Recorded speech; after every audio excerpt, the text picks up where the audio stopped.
Quel lien faites-vous entre la douleur et la dépression? La douleur et la dépression, voilà deux choses difficiles. La douleur est un signe fondamental, un signe universel que tout humain ressent. Il le ressent dans son corps, il y a la douleur qu'on appelle la douleur physique. On ressent aussi la douleur mentale. La douleur est un signal qui nous informe que nous sommes en danger, que nous sommes en difficulté. Et c'est un signal qui nous amène à changer parce qu'on est en train de marcher sur quelque chose de douloureux, donc on bouge. Mais si c'est la douleur mentale, c'est aussi un signal pour s'engager dans un changement et de s'adapter à nos conditions de vie.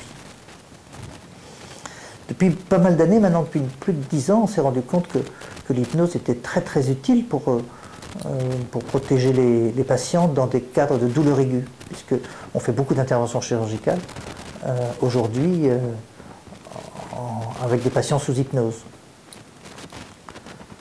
On utilise aussi beaucoup la douleur chronique, l'hypnose dans les cadres de douleur chronique. Ce qui nous montre bien que l'hypnose a cette capacité de soulager la douleur et de permettre aux patients de rester, on pourrait presque dire, souple et actif dans sa position de vie. Alors pour la douleur mentale, c'est un peu pareil, la douleur morale. L'hypnose va pouvoir soulager cette douleur qui paralyse, qui fige, qui absorbe toute l'énergie.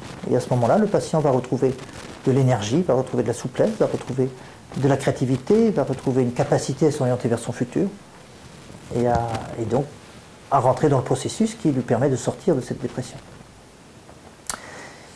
Mais on peut parler aussi d'un changement qui est en train de se faire progressivement dans toute notre société, notre culture médicale. Ce sont les liens entre le corps et l'esprit.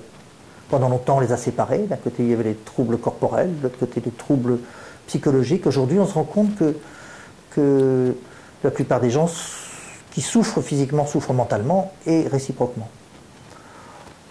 Alors, on connaît bien les dépressions mentales, mais probablement on pourrait aussi parler de dépression physique.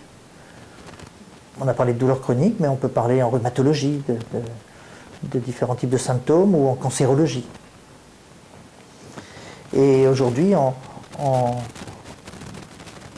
utilisant l'hypnose, on renoue, on réactive en quelque sorte ces liens entre le corps et l'esprit.